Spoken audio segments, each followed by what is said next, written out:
NBC holidays ಇಂದ one day trip ಮಂತ್ರಾಲಯ package ಮಾಡ್ತಾ ಇದ್ದೀವಿ. ಇದೇ ಶನಿವಾರ ರಾತ್ರಿ 26ನೇ ತಾರೀಕು ನೈಟ್ 9 ಗಂಟೆಗೆ ಬಿಡೋದು. 27ನೇ ತಾರೀಕು ಭಾನುವಾರ ಮಂತ್ರಾಲಯ ಹಾಗೂ ಬಿಚ್ಚಾಲೆ ಪಂಚಮುಖಿ ಆಂಜನೇಯ ದರ್ಶನ ಮಾಡಿಕೊಂಡು hi, welcome back to my mini blog. ಏನಿದು ಬೋರಿಂಗಾಗಿ ಏನೇನೋ ಹೇಳ್ತಾಳೆ ಮುಗ್ದೋಗಿರೋದ್ರ ಬಗ್ಗೆ ಅಂತ ಯೋಚನೆ ಮಾಡ್ತಾ ಇದ್ದೀರಾ? ಆ್ಯಕ್ಚುಲಿ ಹೌದು, ಸ್ಯಾಟರ್ಡೆ ಹೋಗಿ ನಾವು ಸಂಡೇ ಮುಗಿಸ್ಕೊಂಡು ನೈಟ್ ಇವಾಗ ಮಂಡೇ ಮಾರ್ನಿಂಗ್ ಬಂದಿದ್ದೀವಿ, ರೀಚ್ ಆಗಿದ್ದೀವಿ ಆಲ್ರೆಡಿ ಬ್ಯಾಂಗ್ಳೂರು. ಬಟ್ ನಾನು ಇದು ಮಿನಿ ವ್ಲಾಗ್ ಮಾಡಿದ್ದೆ, ಸೊ ಹಾಗಾಗಿ ಸ್ವಲ್ಪ ಅಪ್ಲೋಡ್ ಮಾಡೋದಕ್ಕೆ ಲೇಟ್ ಆಯಿತು ಅಷ್ಟೇ. ಮತ್ತೆ ಬೈಕೋಬೇಡಿ, ಯಾವಾಗಲೂ ಲೇಟೇ, ಇವತ್ತೇನು ಹೊಸ್ದಾಗಿ ಹೇಳ್ತಿದ್ಯಾ ಅಂತ. ಹೌದು, ಆ್ಯಕ್ಚುಲಿ ಟೈಮ್ ಸಿಗದೇ ಇರೋದ್ರಿಂದ ನಾನು ಇವಾಗ ಎಡಿಟ್ ಮಾಡ್ತಾಯಿಲ್ಲ ವೀಡಿಯೋಸ್ನ ಅಪ್ಲೋಡ್ ಮಾಡೋದಕ್ಕೆ ಆ್ಯಂಡ್ ಹೋಗ್ತಿಲ್ಲ. ನಾವು ಮಾತ್ರ ತುಂಬ ಎಂಜಾಯ್ ಮಾಡಿದ್ವಿ.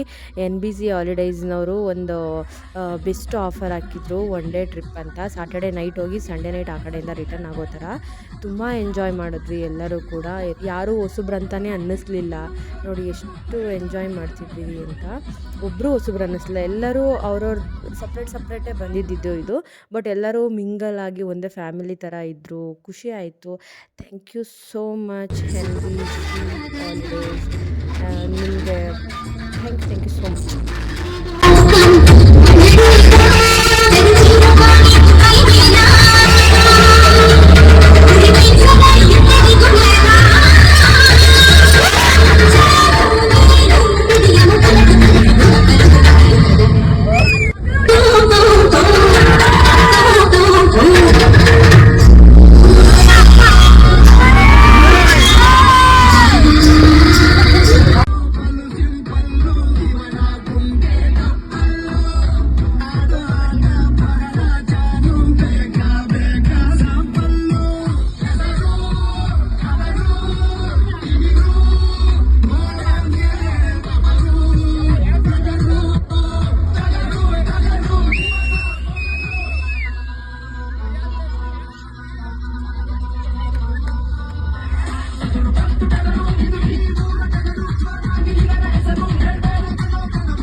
ಅಲ್ಲಿಂದ ಬೆಳಗ್ಗೆನೇ ಒಂದು ರೂಮ್ ಹತ್ರ ಸ್ಟೇಯಿಂಗ್ ಹಾಕಿದ್ರು. ಸ್ನಾನ ಮಾಡಿಕೊಂಡು ಅಲ್ಲೇ ಫುಡ್ ಪ್ರಿಪೇರ್ ಮಾಡೋದಕ್ಕಂತ ಅವರೇ ಭಟ್ರನ್ನೂ ಕೂಡ ಕರ್ಕೊಂಬಂದಿದ್ರು.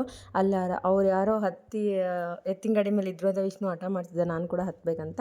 ಬಟ್ ಅವನಿಗೆ ಅವಕಾಶ ಸಿಗಲಿಲ್ಲ ಆ್ಯಂಡ್ ನಾವು ತಿಂಡಿ ತಿನ್ಕೊಂಡು ಅಲ್ಲಿಂದ ಮತ್ತೆ ಬಂದಿದ್ದು ಮಂತ್ರಾಲಯಕ್ಕೆ. ಮಂತ್ರಾಲಯದಿಂದ ಒಂದು 500 ಮೀಟರ್ ಹಿಂದೆ ನಮಗೆ ಒಂದು ರೂಮ್ ವ್ಯವಸ್ಥೆ ಮಾಡಿದರು ಸ್ನಾನಕ್ಕೆಲ್ಲ. ಆ್ಯಂಡ್ ಫುಡ್ಡು ಅಷ್ಟೇ ಭಟ್ರನ್ನ ಕರ್ಕೊಂಬಂದು ತುಂಬ ಸಖತ್ತಾಗಿ ಮಾಡಿದರು, ಟೇಸ್ಟ್ನ ತುಂಬ ಚೆನ್ನಾಗಿತ್ತು. ಅಲ್ಲಿಂದ ಮಂತ್ರಾಲಯದಲ್ಲಿ ದರ್ಶನ ಮುಗಿಸ್ಕೊಳ್ಳೋಕ್ಕೂ ಅಷ್ಟೇ ಸ್ವಲ್ಪ ಕ್ರೌಡ್ ಇತ್ತು ಫಸ್ಟಿಗೆ, ಬಟ್ ಆಮೇಲೆ 2 ಸರಿ ನಾವು ದರ್ಶನ ಮಾಡಿದ್ವಿ. ಆದರೂ ನಮ್ಮ ರಾಯರಿಗೆ ಎಷ್ಟು ಜನ ಭಕ್ತಾದಿಗಳಿದ್ದಾರೆ ಅಲ್ವಾ, ಯಾವಾಗಲೇ ಹೋದರೂ ಹೀಗೆ ಇರುತ್ತೆ ಕ್ರೌಡು. ಆಮೇಲೆ ಎಷ್ಟೇ ಜನ ಇದ್ದರೂ ಕೂಡ 10 ನಿಮಿಷದಲ್ಲಿ ಪಟ್ ಅಂತ ದರ್ಶನ ಆಗಿಬಿಡುತ್ತೆ. ನಮ್ಮ ವಿಷ್ಣು ಹಸು ಹತ್ರಕ್ಕೆ ಹೋಗಿ ಸ್ವಲ್ಪ ಎದುರವನು, ಆದರೂ ಕೂಡ ಹೋಗಿ ಪಕ್ಕದಲ್ಲಿ ನಿಂತ್ಕೊಂಡು ಪೋಸ್ ಕೊಡ್ತವನೆ. ಸೊ ಒಳಗಡೆ ಹೋಗೋಣ ಬನ್ನಿ, ಹೆಂಗಿದೆ ಕ್ರೌಡ್ ನೋಡೋಣ, ಓಕೆನಾ?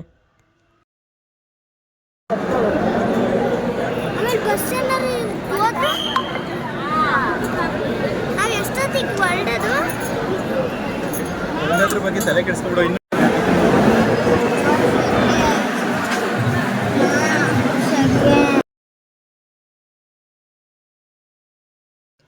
ವಿಷ್ಣುಗೆ ಆಲ್ರೆಡಿ ಬೋರ್ ಆಗಿಬಿಟ್ಟಿತ್ತು. ಮಮ್ಮಿ ಯಾವಾಗ ಹೋಗೋದು ಅಂತ ಕೇಳ್ತಾನೆ ಇದ್ದ. ಅವನಿಗೆ ಆ್ಯಕ್ಚುಲಿ ಈ ಥರ ಇಕ್ಕಟ್ಟಲ್ಲಿ ಅವನಿಗೂ ಅಷ್ಟೇ ಅವ್ರ ಅಪ್ಪಂಗೂ ಅಷ್ಟೇ ಹೋಗೋದಂದ್ರೇ ಆಗಲ್ಲ. ಇಬ್ಬರು ಏನಾದರೂ ತುಂಬ ಕಿವಿತ್ತಂದರೆ ಬನ್ನಿ ಹಿಂಗೆ ಹೋಗ್ಬಿಡೋಣ ವಾಪಸ್ ಅಂತಿರ್ತಾರೆ. ಸೊ ಏನೂ ಮಾಡೋಕ್ಕಾಗಲ್ಲ. ಬಟ್ ಆದರೂ ದರ್ಶನ ಮಾಡಬೇಕಲ್ಲ, ಇಷ್ಟು ದೂರ ಬಂದು ಹಾಗೆ ಹೋದರೆ ಮನಸ್ಸಿಗೆ ನೆಮ್ಮದಿನೇ ಇರಲ್ವಲ್ಲ. ಸೊ ಹಾಗಾಗಿ ನೋಡೋದಕ್ಕೋಸ್ಕರ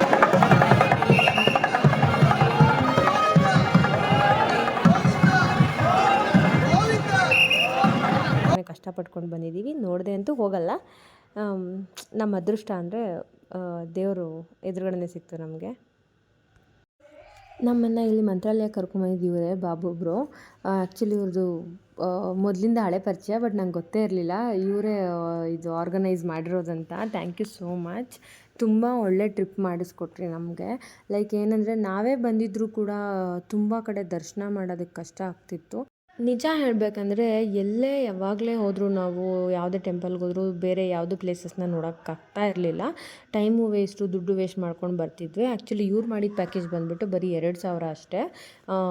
3 ಟೈಮು ಊಟ ಪ್ರೊವೈಡ್ ಮಾಡಿದ್ದಾರೆ. ಆಮೇಲೆ ಹೋಗಿ ಬರೋದಕ್ಕೆ ಬಸ್ ವ್ಯವಸ್ಥೆ ಆ್ಯಂಡ್ ಅಲ್ಲಿ ದರ್ಶನ ಮಾಡಿಸೋದಕ್ಕೆ ಎಲ್ಲ ಅಂದರೆ 3 ಪ್ಲೇಸ್ನ ಕವರ್ ಮಾಡಿದ್ರು. ತುಂಬ ಖುಷಿ ಆಯಿತು. ಇದಲ್ಲದೆ ಕೂಡ ಕುಂಭಮೇಳಕ್ಕೆ ಕೂಡ ಕರ್ಕೊಂಡು ಹೋಗಿದ್ರು 10 ಡೇಸು. ಅದು ಕೂಡ ತುಂಬ ಚೆನ್ನಾಗಿತ್ತು ಪ್ಯಾಕೇಜು. ಬಟ್ ನಂಗೆ ತುಂಬ ಆರ್ಡರ್ಸ್ ಇದ್ದಿದ್ದರಿಂದ ಆ ಪ್ಯಾಕೇಜಲ್ಲಿ ನಾನು ಹೋಗೋಕ್ಕಾಗಲಿಲ್ಲ.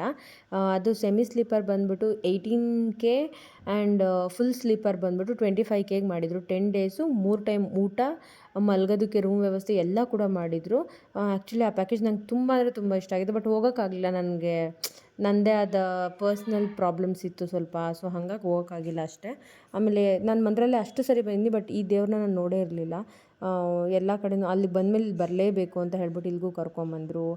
ತುಂಬ ಖುಷಿ ಆಯಿತು. Thank you so much. And ಯಾರಿಗೇ ಬೇಕಂದರೂ ನಾನು ಸಜೆಸ್ಟ್ ಮಾಡ್ತೀನಿ ಇವ್ರನ್ನ. ಯಾಕಂದರೆ ತುಂಬ ಚೆನ್ನಾಗಿ ಕೇರ್ ಮಾಡೋದಾಗಿರ್ಬೋದು, ಆಮೇಲೆ ಅಲ್ಲಿ ಹೋದತ್ರ ಎಲ್ಲರನ್ನೂ ನಿಭಾಯಿಸೋದಾಗಿರ್ಬೋದು, ಒಬ್ರಿಗೂ ಮನಸ್ಸಿಗೆ ನೋವಾಗದೇ ಇರೋ ಥರ ಎಲ್ಲರೂ ಹ್ಯಾಂಡಲ್ ಮಾಡ್ತಾಯಿದ್ರು. Thank you. ತುಂಬ ಖುಷಿ ಆಯಿತು. ಯಾರಿಗೇ ಬೇಕಂದರೂ ಪ್ಲೀಸ್ ಕಾಂಟ್ಯಾಕ್ಟ್ ಮಾಡಿ. ಎಷ್ಟಿದು? 10 ಅವ್ರು ಒಂದು 2 ರೂಪಾಯಿ ಅಂತ ಹೇಳ್ಬಿಟ್ಟು 10 ಅದೇನು ಎಕ್ಸ್ಟ್ರಾ ಏನಾದ್ರು ಇಂಕ್ ಆಗ್ತದ ಪಾಪ? ಹೋಲಿ ಬಿಡಿ, ಬದಿಕಂಡು ಅವರು ಎಲ್ಲೆಲ್ಲೋ ಕಳಿಸಿ.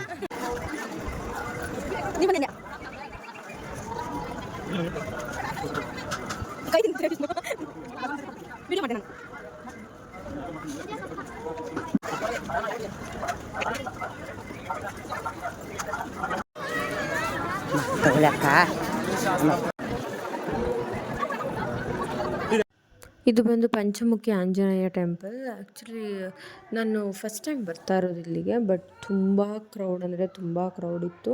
ದೇವಸ್ಥಾನ ಅಲ್ಲಿದೆ, ನಾವು ಇಲ್ಲೇ ನಿಲ್ಲಿಸ್ಬಿಟ್ಟು ಗಾಡಿನ ಹೋಗಿದ್ವಿ. ಇಷ್ಟು ಕ್ರೌಡ್ ಇದೆ, ಸೊ ಡೈರೆಕ್ಟಾಗಿ ಬಿಡಲ್ಲ ಅಂತ ಹೇಳಿದ್ರು. ಹಿಂದೆಯಿಂದ ಬರಬೇಕು ಅಂತ ಲೈನಲ್ಲಿ ಬಂದ್ವಿ. 3/4 ಗಂಟೆ ಆದರೂ ಜಸ್ಟ್ 10 ಹೆಜ್ಜೆ ಕೂಡ ನಾವು ಮುಂದೆ ಇಟ್ಟಿಲ್ಲ. ವಿಷ್ಣು ಅಂತೂ ಅಮ್ಮ ಪ್ಲೀಸ್ ನನ್ನ ಬಿಟ್ಬಿಡು, ನಾನು ಹೋಗ್ತೀನಿ, ನನ್ನ ಕೈಲಿ ಆಗ್ತಿಲ್ಲ ಅಂತ ಹಠ ಮಾಡ್ತಿದ್ದ. ಬೆವ್ರ ನೀರಂತೂ ನೀರು ಹರಿದಂಗೆ ಹರಿತಾ ಇತ್ತು. ಅಲ್ಲಿ ನಿಂತ್ಕೊಳ್ಳೋಕೆ ಆಗ್ತಾ ಇರಲಿಲ್ಲ. ಅಷ್ಟು ಬೇಜಾರಾಗ್ಬಿಡ್ತು, ಯಾಕಾದರೂ ಒಳಗೆ ಬಂದ್ವು ಅನ್ನೋ ಅಷ್ಟು. ಬಟ್ ಆ ದೇವ್ರನ್ನ ನೋಡ್ತಿದ್ದಂಗೆ ಎಲ್ಲನೂ ಕೂಡ ಮರ್ತೋದ್ವಿ. ಏನೂ ಮಾಡೋಕ್ಕಾಗಲ್ಲ, ಅಷ್ಟು ದೂರದಿಂದ ಬಂದಿದ್ದೀವಿ, ನೋಡದೆ ಹೋಗೋಕ್ಕೂ ಮನಸ್ಸು ಒಪ್ಪಲ್ಲ. ಸೊ ಹಾಗಾಗಿ ನೋಡ್ಕೊಂಡು ಹೋಗೋಣ ಅಂತ ಬಂದ್ವಿ. ದರ್ಶನ ಮುಗಿಸ್ಕೊಳ್ಳೋಷ್ಟೊತ್ತಿಗೆ ನನ್ನ ಕೈಕಾಲೆಲ್ಲ ವೈಬ್ರೇಟ್ ಆಗ್ತಾಯಿತ್ತು, ಲೋ ಬಿ ಪಿ ಥರ ಆಗಿ. ಅಲ್ಲಿಂದ ಬರೋ ಅಷ್ಟೊತ್ತಿಗೆ ಊಟ ರೆಡಿಯಾಗಿತ್ತು. ಇದು ಒಂದು ತುಂಬ ಹಳೆಯ ಬಸ್ ಸ್ಟ್ಯಾಂಡ್ ಅಂತೆ. ಗುಡುಗು, ಮಿಂಚು, ಸಿಡ್ಲು ಎಲ್ಲ ಬರ್ತಾಯಿತ್ತು. ಅಲ್ಲಿ ಊಟ ರೆಡಿ ಮಾಡಿದರು, ಯಾಕಂದರೆ ಬಸ್ಸೆಲ್ಲ ಜಾಸ್ತಿ ಬರಲ್ಲ. ಸೊ ಹಾಗಾಗಿ ಅಡುಗೆ ಮಾಡ್ಕೊಳ್ಳೋದಕ್ಕೆ ಅವ್ರಿಗೆ ಸರಿ ಹೋಗುತ್ತೆ ಅಂತ ಊಟ ಎಲ್ಲ ಇಲ್ಲಿ ಮಧ್ಯಾಹ್ನದ ಊಟ ಮುಗಿಸ್ಕೊಂಡು ಮತ್ತೆ ಬೇರೆ ಹೋಗೋದಿತ್ತಲ್ಲ ನಾವು, ಅಷ್ಟೊತ್ತಿಗೆ ಮತ್ತೆ ಮಧ್ಯಾಹ್ನ ನೈಟ್ ಅಡುಗೆ ಇಲ್ಲೇ ಪ್ರಿಪೇರ್ ಮಾಡ್ಕೊಳ್ಳೋದಕ್ಕಂತಲೇ ಈ ಜಾಗ ಸೆಲೆಕ್ಟ್ ಮಾಡಿದರು. ಹಾಗಾಗಿ ಬಟ್ ಗುಡುಗು ಮಿಂಚು ನೋಡೋದಕ್ಕೆ ಒಂಥರ ಖುಷಿ ಆಗ್ತಾಯಿತ್ತು. ಮಳೆ ಬರ್ತಿಲ್ಲ, ಬಿಸಿಲಿದೆ, ಆದರೂ ಗುಡುಗು ಮಿಂಚು ಬರ್ತಿತ್ತು. ಸೊ ಹಾಗಾಗಿ ಈ ಕ್ಯಾಪ್ಚರ್ ಒಂದು ಮಾಡಿದ್ದೆ. ವಿಷ್ಣು ಅಂತೂ ಗ್ಯಾಪಲ್ಲೇ ಮನೇಲಿದ್ದರೆ ತಿನ್ನೋಕ್ಕೆ ಅಳ್ತಿರ್ತಾನೆ. ಅಲ್ಲಿಗೆ ಹೋದರೆ 3 ಹೊತ್ತು ನನಗೇನೋ ಮುಂಚೆ ತಟ್ಟೆ ಹಿಡ್ಕೊಂಡು ಹೋಗಿ ಲೈನಲ್ಲಿ ನಿಂತ್ಕೊತಿದ್ದ. ಅದೊಂದು ತುಂಬ ಖುಷಿ ಆಗ್ತಿತ್ತು ನನಗೆ. ಎಲ್ಲ ಫುಲ್ ಇದು ರಾಯರ್ ತಪಾಸ್ ಮಾಡಿದ ಜಾಗಗಳಲ್ಲ, ಬರೀ ಅವ್ರು ಕೂತಿದ್ದು ಯಾರು ಹಳೆ ಗೋಡೆ ಮಾತ್ರ ಗೋಡೆ ತೋರಿಸಿ ಇಲ್ಲೇ ತಪಾಸ್ ಇದು ಇವತ್ತಿನ ನಾವು ಬಂದಿರೋ 3rd ಲೊಕೇಶನ್ ಬಿಚ್ಚಾಲಮ್ಮ ಅಂತ ಟೆಂಪಲ್.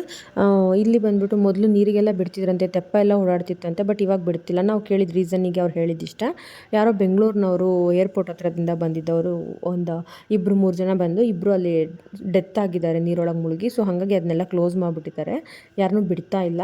ಆದರೆ ನೀರು ಮೊದಲು ತುಂಬ ಚೆನ್ನಾಗಿ ಹರಿತಿತ್ತಂತೆ, ಇವಾಗ ಹರಿತಿಲ್ಲ. 3 ಮಂತ್ಸ್ ಆಗಿದೆ ಅಷ್ಟೇ ಆ ಥರ ಕ್ಲೋಸ್ ಮಾಡಿ ಅಂತ ಹೇಳಿದ್ರು ಅಲ್ಲೇ ವ್ಯಾಪಾರ ಮಾಡೋರು. ಸೊ ಹಂಗೆ ಆಮೇಲೆ ವೀಡಿಯೋ ಬೇರೆ ಮಾಡೋಕ್ಕೆ ಬಿಡ್ತಿರಲಿಲ್ಲ. ಗ್ಯಾಪಲ್ಲಿ ಹಂಗೆ ಅವ್ರಿಗೆ ಗೊತ್ತಿಲ್ಲದೆ ವೀಡಿಯೋ ಹಂಗೆ ಹಿಂಗೆ ಕದ್ದು ಮುಚ್ಚಿ ಇಟ್ಕೊಂಡು ವೀಡಿಯೋಗಳನ್ನ ಮಾಡಿದ್ವಿ.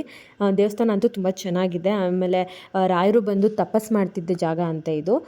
ಸೊ ಹಾಗಾಗಿ ಖುಷಿ ಆಯಿತು. ತುಂಬ ಇತಿಹಾಸಗಳಿದೆ, ನಮಗೇನು ಗೊತ್ತಿರಲ್ಲ ಅಷ್ಟೇ. ಸೊ ನಾವೇ ಹೋದಾಗ ಏನೂ ಗೊತ್ತಿರಲ್ಲ ನಮಗೆ, ನಾವು ಹೋಗ್ತೀವಿ ನೋಡ್ಕೊಂಬರ್ತೀವಿ. ಈ ಥರ ಟೂರಿಸ್ಟ್ ಜೊತೆ ಹೋದಾಗ ಅವರು ಅದನ್ನ ಗೈಡ್ ಮಾಡ್ತಾರೆ, ಹೆಂಗೆ ಏನು ಅನ್ನೋದು ಅದ್ರ ಬಗ್ಗೆ ಎಲ್ಲ. ಆಮೇಲೆ ಭಜನೆ ಎಲ್ಲ ನಡೀತಾ ಇತ್ತು, ತುಂಬ ಚೆನ್ನಾಗಿತ್ತು ಟೆಂಪಲ್ ಅಷ್ಟೇ. ಆಮೇಲೆ ನಾವು ಹೋಗಿ ಟ್ರಿಪ್ ಅಷ್ಟೇ, ನನಗಂತೂ ಸೀರಿಯಸ್ಲಿ ತುಂಬ ಖುಷಿ ಆಯಿತು. ಆ್ಯಕ್ಚುಲಿ ಟೂರಿಸ್ಟ್ ಟ್ರಿಪ್ ಎಲ್ಲ ಹೋಗಿರಲಿಲ್ಲ. ಯಾರ್ದು ಇವಾಗ ಅನ್ನೋನ್ ಪರ್ಸನ್ ಜೊತೆ ಹೋಗೋದಕ್ಕೊಂದು ಭಯ ಅನ್ನೋದಿರುತ್ತಲ್ಲ, ಬಟ್ ಇಲ್ಲಿ ಅನ್ನೋನ್ ಪರ್ಸನ್ ಅಂತ ಯಾರೂ ಅನ್ನಿಸ್ಲಿಲ್ಲ. ತುಂಬ ಚೆನ್ನಾಗಿ ಎಲ್ಲರೂ ಜೊತೆಗೆ ಮಿಂಗಲ್ ಆದರು. ಆ್ಯಂಡ್ ಇವ್ರ ಬಗ್ಗೆ ಹೇಳಲೇಬೇಕು, ಬಸ್ ಅಂತೂ ಫುಲ್ ಕ್ರೇಜಾಗಿ ಓಡಿಸ್ತಾರೆ. ಬಸ್ ಓಡಿಸ್ತಿದ್ದಾರೆ ಅಂತಲೇ ಫೀಲ್ ಆಗಲ್ಲ, ಒಂಥರ ಬೈಕ್ ಓಡಿಸೋ ಥರ ಓಡಿಸ್ತಿರ್ತಾರೆ ಬಸ್ನ. ತುಂಬ ಖುಷಿ ಆಗ್ತಿತ್ತು. ಆ್ಯಂಡ್ ಇದು ಬಂದು ಗೋಶಾಲೆ ಇದೆ, ಅಲ್ಲಿ ಗೋಶಾಲೆಯಲ್ಲಿರೋ ಹಸುಗಳು. ನಾವು ಅಲ್ಲಿ ಹೋದ್ವಿ ಗೋಶಾಲೆ ಹತ್ರ ನೋಡೋಣ ಅಂತ. ಒಂದು ಹಸು ಕೂಡ ಕಾಣಿಸ್ಲಿಲ್ಲ, ಬೇಜಾರಾಗಿ ಬಂದಿದ್ವಿ. ಅಷ್ಟೊತ್ತಿಗೆ ಇಲ್ಲಿ ಕಾಣಿಸ್ತು ನಮಗೆ.